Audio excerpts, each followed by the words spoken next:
Hey, what's up? It's Chris with StayLooped.com, News with Heart. I have one of the greatest mentors, goats out there. The gentleman, the CEO that founded Arc Thrift Stores, created countless opportunities and jobs and education for the special needs community. And I'm so thrilled and honored just to pick his brain a little bit to show you the process of what you would need to do to get involved in not just getting a job, but maybe getting a college degree or countless education, maybe even just going out and doing a little karaoke. Ladies and gentlemen, the one and only, the CEO and founder of Arc Thrift Stores, Lloyd Lewis. Lloyd, I could not be more appreciative and grateful that you're on with me briefly. I know your time is extremely valuable. And on behalf of our community at Stay Looped and all the people that have looked at you as a leader, a mentor in not only in the Colorado community, but across the United States as well, with everything that you've created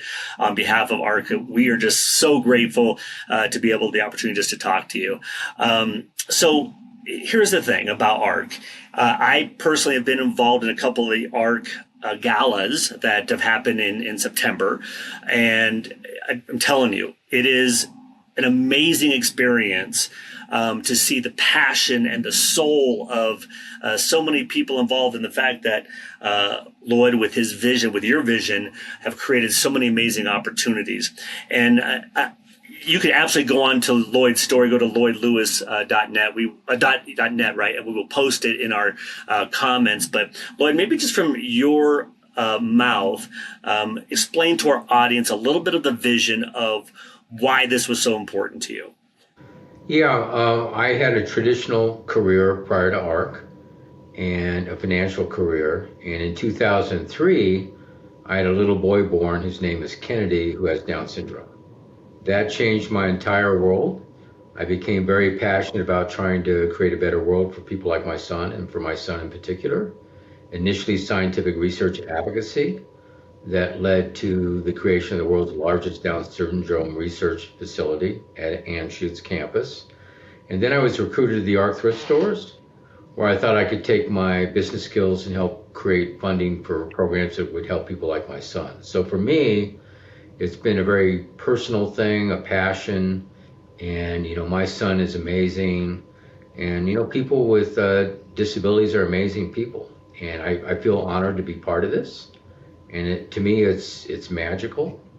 And when you talk about the soul at our events, those are the souls of people with disabilities, and they are windows into our own souls. They make us look at our own values, our own lives, and cause us to want to be more generous and give back. And for me, it's just a real honor and a privilege. Yeah, absolutely. And from one father to another who also has a child with special needs, it changed me when what happened with my own daughter and her journey, and my own philanthropic efforts, and not even remotely. I'm just beginning my journey, but watching someone like yourself who has had so many accolades, and through this journey itself, it's inspiring to do the same thing for my daughter, and of course everyone, so many other individuals as well. And of course, not only with art, but you've been involved in things like Meals on Wheels, where I think you've donated, I don't know, what is it, like first, it's millions and millions of opportunities and resources just on behalf of Meals on Wheels. So not only your philanthropic efforts with ARC and what this business is, but so many other charities that you've been involved in. Lloyd, after everything you've created from your first life and what you were doing in your career, tell me why it's so important for businesses all around the world to have an opportunity to be part of a give back situation like what you created for yourself. Yeah, I think that in the business world, that when you're successful and you create a lot of resources, there really is an obligation, a moral obligation to give back. We've been very successful. And so part of that success, by the way, has been hiring nearly 500 employees with IDD, intellectual disabilities. They're amazing employees. They're positive. They love to contribute. They love to give back. They inspire their fellow employees. And they're just beautiful, beautiful people and I attribute half our success to their employment. But in addition to that, we've become one of the largest suppliers of food to the food insecure, 4 million pounds of food during my tenure. Amazing. We distribute $1 million in vouchers every year to people in need for use in our stores who couldn't otherwise afford to buy needed clothing and household goods. We provide mattresses to people in need, furniture, clothing, household goods. We help hundreds of nonprofits. We're a large funder of Colorado Public Radio. And we do that because it's the right thing to do. But intriguingly, what I found from a business perspective is when you do the right thing, people give back. They shop us more, they donate more. And the more you give, the more you get. And we do it because it's the right thing to do. But in the business world, I would, in any company I ever ran, I would do the exact same thing. I would use the success of the company to give back to the community. And I think that's something we can all learn from. The greater sum of the five people that we surround ourselves with. And that's why it's so important with that mission that you just referenced. Make sure you're giving back and give back authentically. I think that's another key as well. Make sure it's authentic in your giving. We do 3 to 5 relief efforts every week. Yep. There's practically nothing that we could be asked for that we can't help with. We never turn anybody down. We hire refugees, immigrants. We hire, people in need. From substance abuse programs. We have a reentry program for people reentering society from incarceration. And we just feel we have a real responsibility to help as many people as we can. It just goes on and on. I absolutely love it. And it's about the story that you referenced at the beginning of this with your son. So again, inspiring. So for our listening audience, so many people are now transitioning out of high school. My daughter's transitioning out of high school. We're surrounded, a lot of our friends are transitioning out of high school. If they were to get involved because they want to feel a value, they want to feel valued, that they want an opportunity, and you're providing that for so many people. So walk us through what that would look like for someone who really wants to gain employment as part of your many resources that you have. So at ARC, there's a lot of ways to get involved. If you're transitioning out of high school, you can volunteer in one of our stores or in our corporate office or in our warehouse. You can help us with various programs we do, whether we're collecting food or distributing food or helping people who need relief to support their families. You can work for us, and we have all kinds of different jobs. You can accept donations on our behalf. You can help process donations. You can help put them on the sales floor.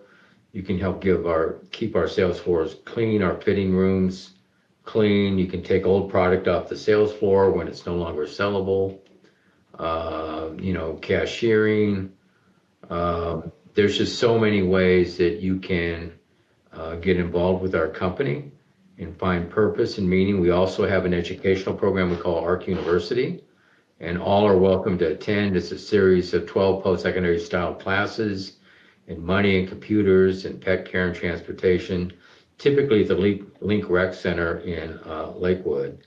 And these are classes over lunch taught by volunteers, and you can get a certificate if you participate in one class participation, not grade-based, although we do pre and post testing to see how people are doing. And then if you participate in 6 of 12, you get a bachelor's degree. Wow. If you participate in 9 of 12, you get a master's degree. And if you participate in 12 of 12, you get a PhD. So when you go to our graduation with our employees with intellectual disabilities, whom we call ambassadors, last year we had 30 master's graduates, 30 PhDs, and you would think you were at Harvard commencement. They're just all fired. Wow. It's a lot of fun to do. Some of them have 5 or 6 PhDs. I do tell them it bothers me that they have more degrees than me, but it's just fun to watch them and the impact on their self-esteem and self-confidence. We have a monthly social program we do where they may go to the zoo or one of the museums or the Botanic Gardens. Yesterday we were out at the Littleton Museum, and we had a picnic and hot dogs and cheeseburgers, and we toured the museum and toured the little farmhouse they have adjacent to the museum. One of their favorites is karaoke. And at our first karaoke, they threatened to have me sing Ring of Fire. So as a CEO, a professional businessman, I hid in the men's room. And when I came out 15 or 20 minutes later, 20 of them were sitting right there, and they marched me over the mic. I could pull off Ring of Fire because I have a deep voice and I don't sing in tune, a little like Cat. We also have a community service program we do with the International Civitans, where they do various community service projects. They may collect socks for the homeless or write letters to seniors living in assisted living facilities or bake cookies for law enforcement. They love to give back. So there's just a myriad of ways that, individuals, coming out of transition could get involved with our company. And all they really have to do is call the main number, ask for me, leave me a voicemail, and we can find something that would be of interest to them, including your daughter, by the way, including your daughter. Well, I appreciate that. The opportunities are endless. The opportunities are endless. And so just to be clear, the parameters around people that were to be a volunteer or be some way associated with all the things that you're doing, is there an age limit? I'm assuming 18? Yeah, 18 and up. Okay. And if they're not 18, they just need a adult to be with them. Okay. But, for all of our employees, it's 18 and up.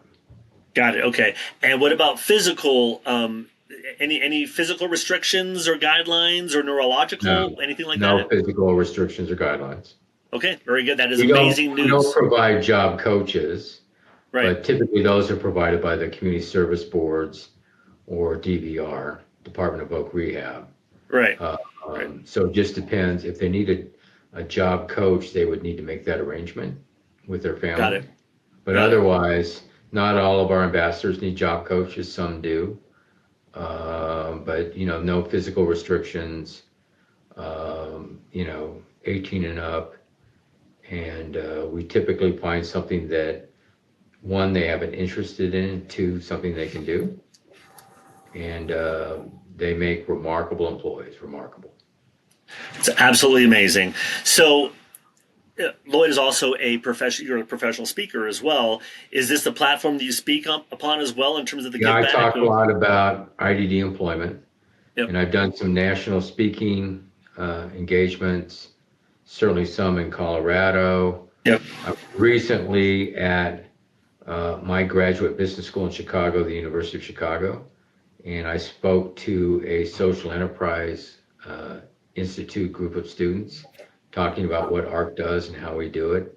And they were very, I think, open to what we do and very, very interested in it. So we're trying to inspire others to also employ people with IDD. And not only do that, but also inspire other individuals to start their own enterprises to create other opportunities, just like you have. And even listening to you, I'm thinking, wow, there's so many things that I'm 55. I need to get on the ball. I need to get rolling quickly. Absolutely. Well, you're pretty on the ball. You're a high energy guy. So I know you're doing a lot of stuff. I'm doing my best. But this is a great thing. This is a great podcast thing that you're doing here. Well, I appreciate it. And on behalf of our 50,000 followers that are looking to us to showcase some of those opportunities, could not be more appreciative. So what I would encourage your viewing audience to do is to think about their own employment, their own employers, their own businesses, their own roles as managers. I was asked to speak at a World Down Syndrome Congress convention many years ago at the United Nations. And I was on an employment panel. And, I thought, well, a lot of these people flew in from around the world. So these are people who must be, doing well in their companies. And, what I asked this audience was, how many in the audience were in management roles in their companies? And most of the hands went up. And then I asked them to raise their hand if they had hired somebody with IDD. And very few hands went up. Mm-hmm.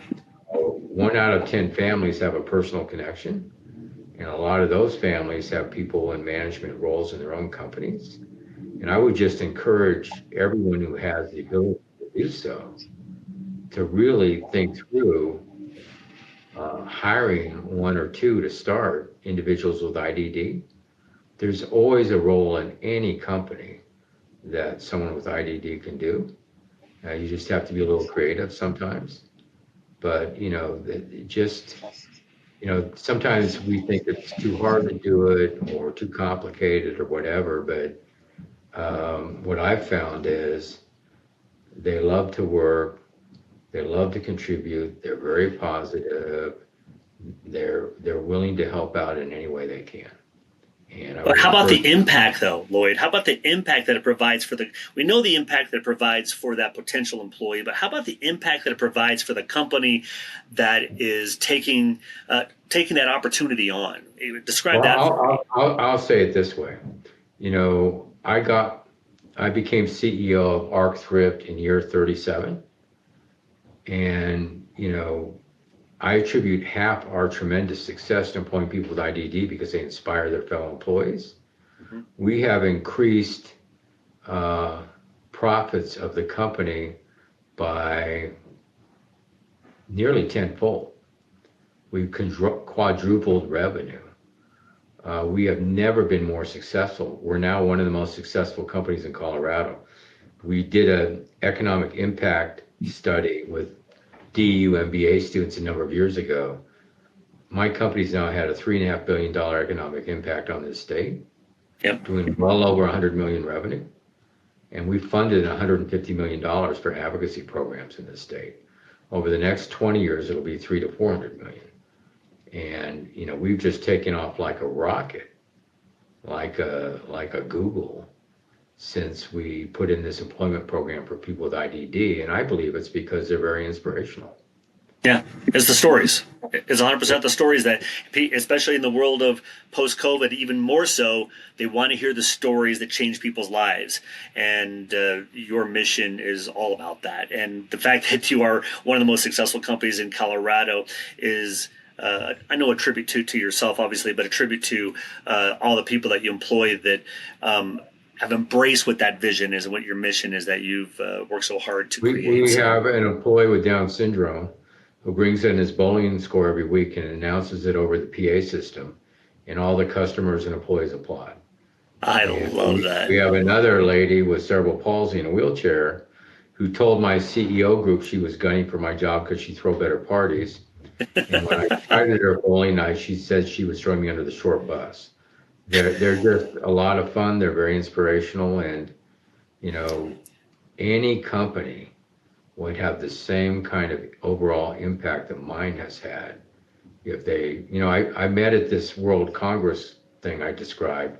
Yep. Someone was on the senior team at Walgreens, a son with autism. He put in a distribution facility for Walgreens in Anderson, South Carolina, 500 employees, half of whom had disabilities. It became their most productive of all their facilities. He rolled it out across all 22 facilities. And before he left Walgreens, he convinced the CEO to hire 1 out of 10 employees would have a disability when they furthered their hiring. So wow. This can have the same impact anywhere. That's that got me on that one, Lloyd. Especially having a daughter as CP, that got me. That hit me. So I want to ask my final question to you, because with everything that you've created, you're not stopping, right? So tell me, what is the future of this vision that you started back when you were in your 30s? Where is it going for you? Well, the future is, we had 17 stores when I started. Our 35th store will open May 16th. We'll do another store in Colorado before year end. We'll have 36 stores. When I started, we had 500 employees. Today we have 2,000. When I started, we had 10 employees with IDD. Today we have nearly 500. We're going to be opening our first store in Albuquerque in early 2025. And beyond that, we're going to be opening stores in Texas. So my vision is to continue to grow the company, the funding of advocacy, the employment of people with IDD, continuing to employ how we support the community. I also chair an affordable housing board. And the idea is we'd like to create a community for people with IDD with day programs and supports. I chair the Adams Camp Board. The idea there is to grow the number of campers we can serve. I chair the State Disability Funding Committee. The idea there is to create more funding to fund innovative projects that help people with disabilities. I'm on a national board where I'd like to help nationally increase resources for people. And I'm on an international board as treasurer, and we're planning a World Congress in Sharjah, UAE, late 25. We'll have 2,000 participants from 70 countries. But my vision is to try to make as big an impact as I can, certainly in Colorado, but even beyond Colorado and across the world. That's my vision. Yeah, Lloyd, you are the absolute GOAT in what you're doing. You really are. I mean, and I have watched you, trolled you on even a recent award you just received, and it really is inspiring. You're a role model to me. I'm an entrepreneur. I have 3 to 4 businesses, but again, listening to you, even this short, 15 to 20 minutes, whatever it was, it's like, it makes you want to just shut this computer down and just start going as hard as possible. And it's thanks to people like yourself. There's so many other heroes out there that are doing amazing things, but you truly are a hero, Lloyd. And we cannot be more appreciative. And so we're going to post all that information in our links. If you are looking for a once in a lifetime opportunity to be behind this man's vision, you gotta check it out now. Even if potentially, I'm assuming that you want other advocates, investors potentially involved in future forward opportunities as well. Maybe not. I'm not sure. I know that not everyone can keep up with you in terms of what that vision is, but if they're interested, I'm sure that they'll find you, Lloyd. You're everywhere. I'm happy to talk to anyone and who has any interest in helping people with disabilities. Love it. I really appreciate what you do and others do in our community.